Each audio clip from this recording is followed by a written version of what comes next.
So what's up boys and girls, I'm Nikhil. So in this video I'll tell you what are the important chapters, where you should study them from, and very importantly how you should study them. The third point I'll tell you in such a way that even if you're wasting time, you can get back on track with that method. So now I'll tell you what the important chapters are, what chapters you can omit, and where you can study them from. So we begin with the first chapter, periodic properties. One question is definitely asked in all the shifts and the difficulty level is easy. You have to learn the chapter line by line from the NCERT textbook. Then you should solve the questions from previous year questions. You can do like the 40-year previous year questions are there, but especially you should do 2019, 2020 and this year's February and March attempt. And you should definitely go through all the tables given in that particular chapter.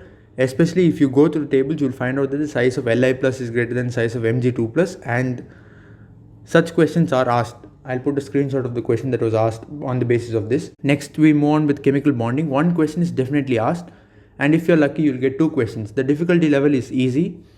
Again, 70% of the questions in this chapter are from the molecular orbital theory, and hope you know the trick to remember the bond order.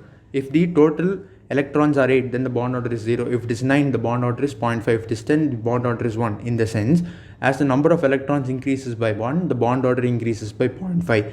And once you reach bond order 3, that is 40 number of electrons, then when the electrons become 15, the bond order becomes 2.5. 16, bond order becomes 2. See, the other thing that you should know in chemical bonding is that all electron species are paramagnetic and all even electron species are diamagnetic except oxygen and B2, O2 and B2.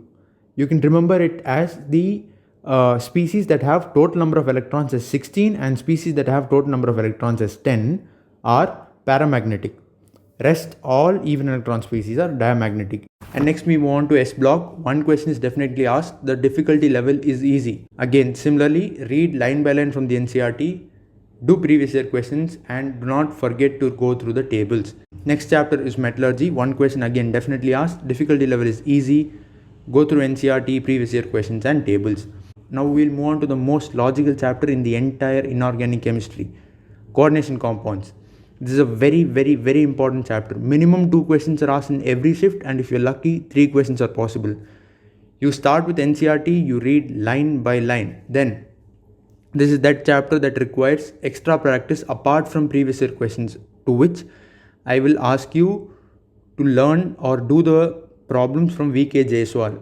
So all the necessary material are available in JEE mains guru. Now we move to moderately difficult chapters. D and F block. I have put it in this category because it is long. Same things, follow NCERT, go for previous year questions and read the tables. Next is the difficult chapter, P block. Same rules, NCERT, previous year questions, table. The chapters now which you can omit are hydrogen, environmental chemistry and qualitative analysis. Qualitative analysis you can omit anyways because very less questions are asked from this chapter, especially in JEE mains. In JEE advanced some amount of questions are asked, but not in JEE mains. Suppose you find P block very difficult to study in the sense you're not able to understand or even remember what's happening in P block, then I would recommend you to study both hydrogen and environmental chemistry. The marks you lose there will be compensated here in these 2 chapters. For all the chapters, you should look at previous year questions as a test of your knowledge. It's like your practice question. Now let's move on to how we should actually learn inorganic chemistry, what technique we should use to learn inorganic chemistry. Now I scored 98.6 percentile in chemistry in JEE mains, and majority of it was contributed from physical chemistry and inorganic chemistry. And I was a maths bio student in class 12, so I know how to mug up. So listen, so whenever you feel like wasting time, take one of your NCERT textbook that contains an inorganic chapter, take a pencil and take a paper that's of this size, a small size paper, right? Go to a place which is comfortable.